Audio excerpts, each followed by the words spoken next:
E aí, rapaziada, beleza? Bem-vindo a mais um vídeo do canal Sonegador. E, bom, hoje eu tô aqui pra ler o livro do... Sai, Jimmy! Sai! Sai! Obrigado. E hoje eu tô aqui pra ler o livro do Karl Menger, o fundador da escola austríaca. E o livro é sobre a origem do dinheiro.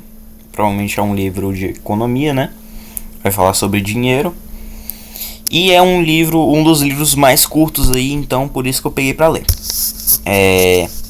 Eu vou pular o prefácio, tá? Porque eu quero o livro. Então eu vou direto pra página 10. Foda-se o prefácio. Vamos lá! Sobre a origem do dinheiro, Karl Menger, do século XIX. Do século XIX. Vamos lá. Introdução. Há um fenômeno que desde o passado, em um grau peculiar, atraiu a atenção dos filósofos sociais e dos economistas práticos.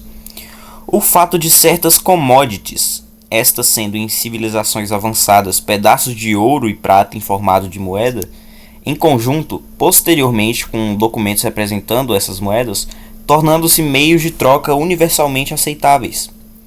É óbvio, mesmo para aqueles de inteligência comum, que uma commodity deve ser dada por seu dono em troca de outra mais útil para ele, mas que toda unidade econômica em uma nação deveria estar pronta para trocar seus bens por pequenos discos metálicos aparentemente inúteis como tal, ou por documentos representando esses discos. É um procedimento tão oposto ao curso normal das coisas que nós não podemos nos surpreender se mesmo o pensador distinto como Savigny acha isso francamente misterioso. Não deve-se... Ele está falando aqui da moeda fiduciária, né? Evidentemente. Que provavelmente estava tirando as moedas de prata comum para ter a moeda fiduciária, mas ok. Não deve-se supor que o formato da moeda ou documento usado como moeda corrente constitui o enigma deste fenômeno.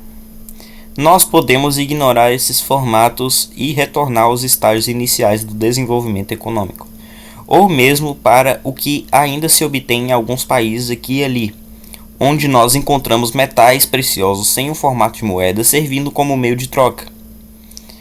E mesmo certas outras commodities como gados, peles, cubos de chá, placas de sal, conchas de búzios, etc. E ainda somos confrontados com este fenômeno. Ainda temos que explicar por que é que o homem econômico está disposto a aceitar um certo tipo de commodity, mesmo que ele não precise dela, ou se sua necessidade por ela já está satisfeita, em troca por todos os bens que ele trouxe ao mercado, enquanto no entanto, o que ele precisa é que ele consulte primeiro, no que diz respeito aos bens que pretende adquirir no decorrer de suas transações.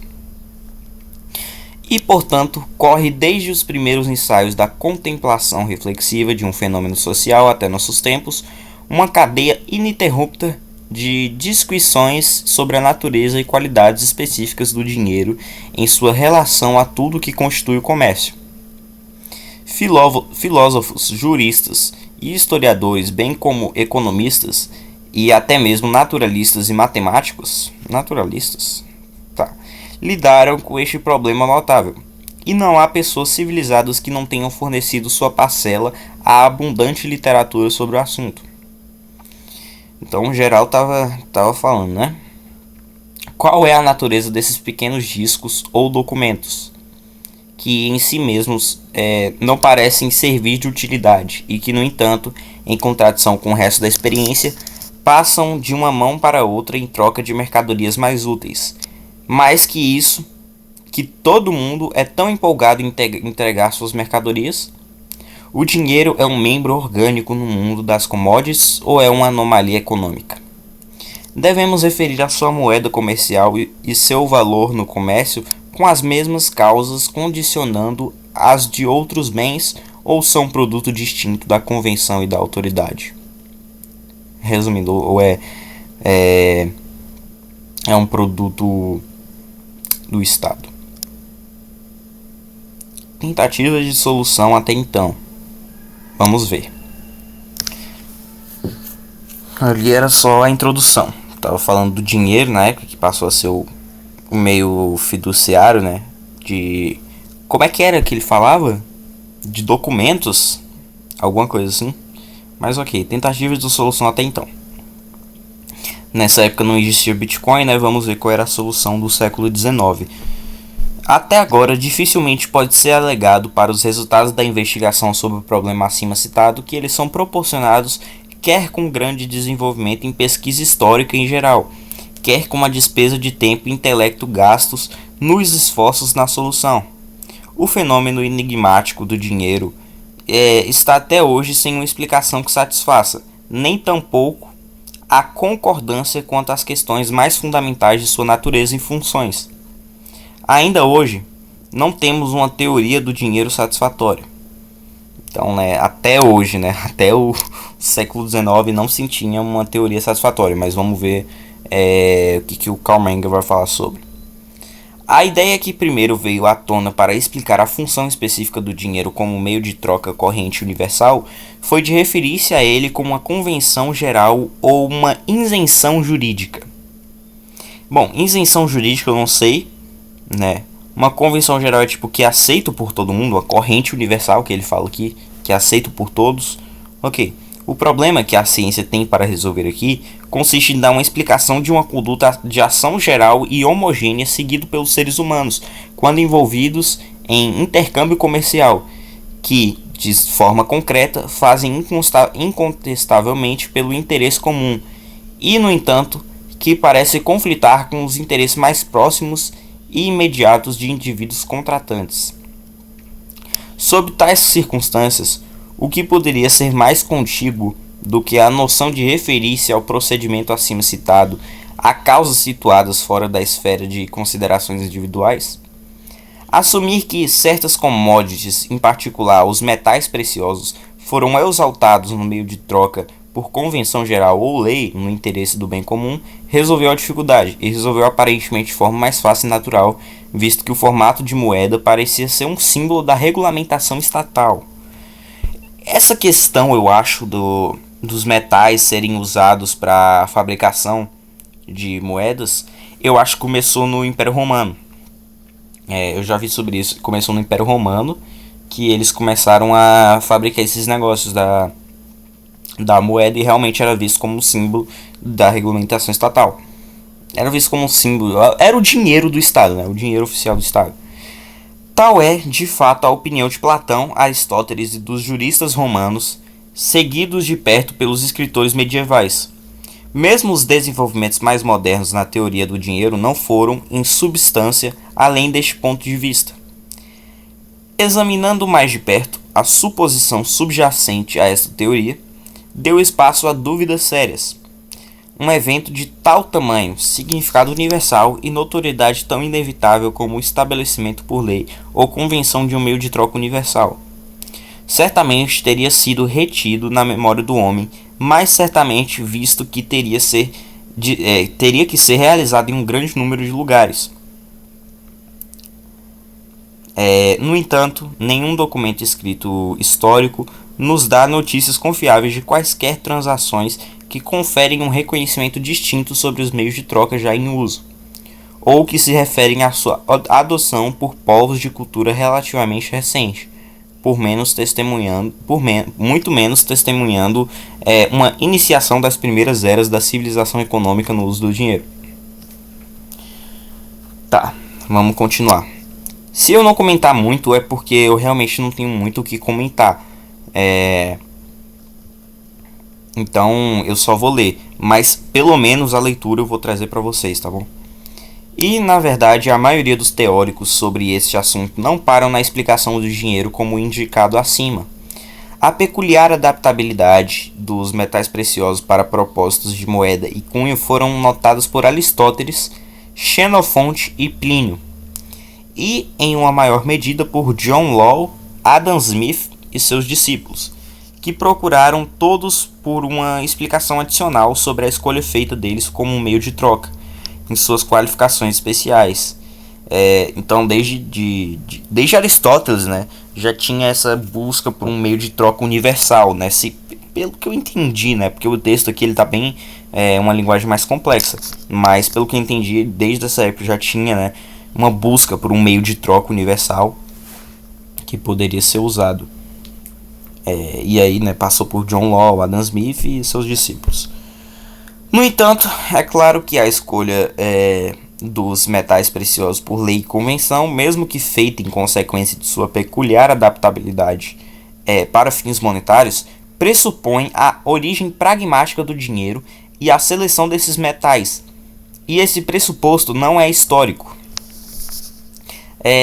Nem mesmo os teóricos acima mencionados encaram honestamente o problema que deve ser resolvido, isto é, a explicação de como aconteceu que certas commodities, os metais preciosos em certos estágios da cultura, deveriam ser promovidas entre a massa de todas as outras commodities e aceita como os meios de troca comumente reconhecidos. Trata-se de uma questão que diz a respeito não somente à origem, mas também à natureza do dinheiro e à sua posição em relação a todas as outras commodities. Provavelmente ele vai falar do Estado, né? Porque como ele deve ser reconhecido e tal, no caso da moeda estatal, é o Estado que fala que tem valor, e aí, né, você acredita e usa. Acredito que ele vai falar do Estado garantir, né? Mas esse aqui vai ser o último capítulo que a gente vai ler, tá? 2 pagininhas. E aí acaba o vídeo. Eita porra. Eu não tô conseguindo. Caralho. Travou. Travou, rapaziada. Simplesmente. Calma aí.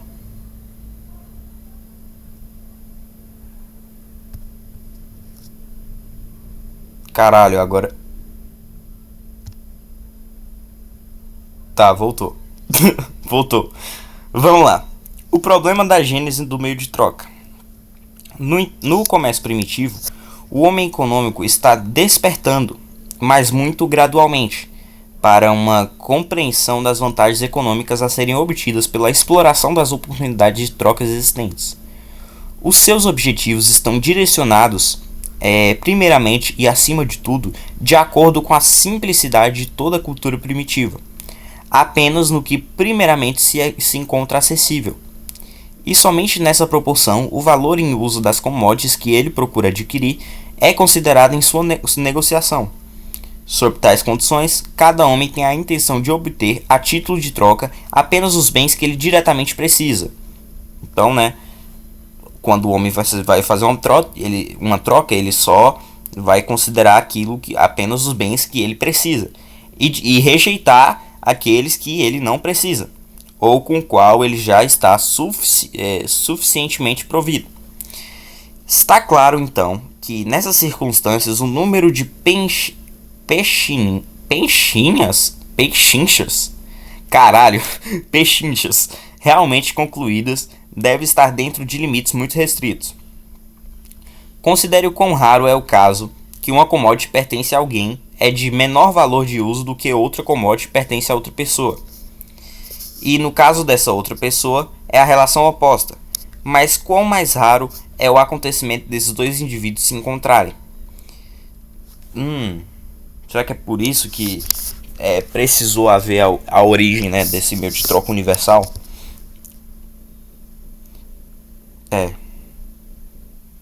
Considere quão raro é uma que pertence a commodity e alguém é de menor valor de uso do que a commodity de outra pessoa. Já é uma coisa rara, segundo Karl Menger. E mais raro ainda é essas pessoas se encontrarem. Ok, entendi. Pense de fato nas dificuldades peculiares obstruindo a permuta de bens nestes casos, onde a oferta e demanda não se coincidem quantitativamente. Onde, por exemplo, uma commodity invisível deve ser trocada por uma variedade de bens na posse de uma pessoa diferente, ou mesmo por commodities que estão em demanda apenas em períodos diferentes só podem ser fornecidos por diferentes pessoas. Então, tipo assim, é uma questão assim, provavelmente você tinha antes o escambo, só que aí não é uma coisa universal. Você tem que ter uma coisa que tipo, você não quer mais e que a outra pessoa queira, e ela tem que ter uma coisa que você quer e que a outra pessoa não queira. Então, isso já seria difícil. Mais difícil ainda você encontrar essa pessoa. Então, muitas vezes não havia a troca. Por isso, teve a necessidade de se criar uma moeda universal. Agora eu tô pegando, entendeu? Agora eu tô entendendo. Mesmo no caso...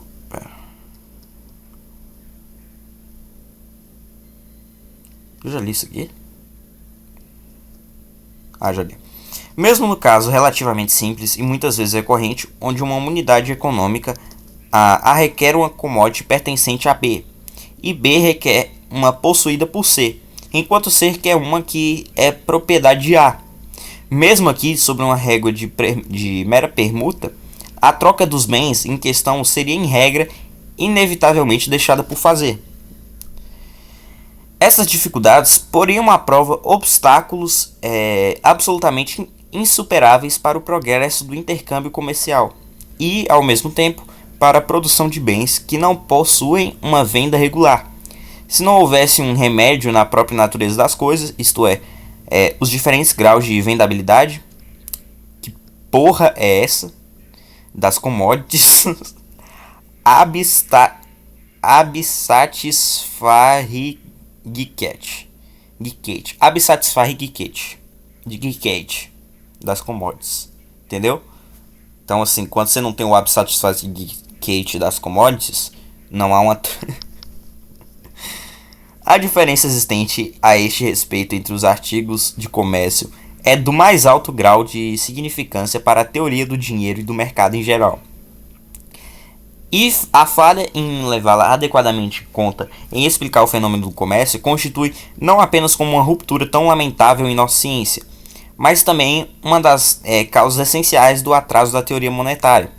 A teoria do dinheiro necessariamente pressupõe a teoria da vendabilidade de bens. Se você não tem a vendabilidade de bens, você não tem o dinheiro. Se você não tem o dinheiro, você não tem a vendabilidade. Entendeu? E dinheiro, que eu falo, também pode ser sua propriedade, pode ser usada como dinheiro. Dinheiro é apenas um meio de troca, né? Segundo o meu conhecimento raso, eu ainda estou aprendendo. Lembrando, tudo que eu falo aqui, eu ainda estou aprendendo. Pode ser que eu esteja muito errado, entendeu? Eu só falo o que eu estou entendendo, ou o que eu já sabia de antes, que também pode estar errado. Então, vocês têm que acompanhar a leitura e tirarem suas próprias conclusões. Eu só comento, só palpito. Se nós compreendermos isso, nós seremos capazes de compreender como a quase ilimitada vendabilidade do dinheiro é apenas um caso especial, apresentando apenas uma diferença de grau de um fenômeno genérico da vida, um fenômeno genérico na vida econômica. Isto é, a diferença na vendabilidade de commodities em geral. Esse capítulo, cara, esse livro, eu acho que ele vai ser um pouco complexo de entender, porque é um livro lá do século XIX para falar sobre política monetária e origem do dinheiro. Então, assim, é uma coisa que eu acho que exigiria até estudo da história da época, mas pelo menos a leitura eu vou fazer pra vocês, tá? Porra, esse capítulo é longo. Mas é isso, rapaziada. Por hoje vai ser só isso, tá? Próximo vídeo trago mais leituras. O livro ele tá bem travadinho, mas não sei porquê. Mas é isso.